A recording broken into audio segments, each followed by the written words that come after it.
ఈరోజు జమ్మూ కాశ్మీర్ పహల్గామ్లో జరిగిన ఉగ్రవాద దాడిలో 3 హిందువులు మరణించిళ్ళు, 10 మంది గాయాలైనాయి.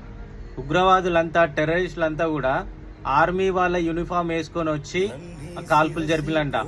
ఐడి కార్డ్స్ చెక్ చేసి మరి ఈ ఐడి కార్డ్స్ ఏంటంటే మీరు ఎస్సీనా, ఎస్టీనా, బీసీనా, ఓసీనా, రెడ్డునా, కమ్ము, కాపు ఏది అవసరం లేదు, మీరు హిందువు అయితే చాలు అని చెప్పి ఐడి కార్డ్ చెక్ చేసి మరి ఎవరెవరైతే హిందువులు ఉన్నారో వాళ్ళని చంపేసిందంట, ముస్లింలను వదిలేసిందంట.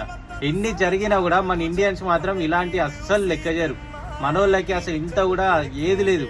మంచి జాబ్ చూసుకున్నామా, పొద్దుగాల పని పోయినామా, సాయంత్రం వచ్చినామా, 500 1000 సంపాదించినామా, 200 ఖర్చు పెట్టి మందాయినామా, ఇంకో 100 ఖర్చు పెట్టి ఇంట్లో వేసేసినామా, మిగిలినవన్నీ సేవింగ్స్ చేసుకున్నామా, ఇదే మన వాళ్ళకి.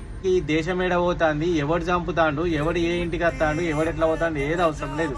మనోళ్ళ ఫీలింగ్స్ ఏంటంటే ఎక్కడనో అక్కడ జమ్మూ కాశ్మీర్లో జరుగుతుంది, నా కొంపకు వచ్చిందా, నేనెందుకు పట్టించుకోవాలని ఆలోచిస్తారు ఒక్కొక్కడు. ఆడదాకా వచ్చిన వాళ్ళు మన ఇంటి దాకా కూడా వస్తారు. మన చుట్టుపక్కల ఉన్నారు ఎదవాళ్ళంతా.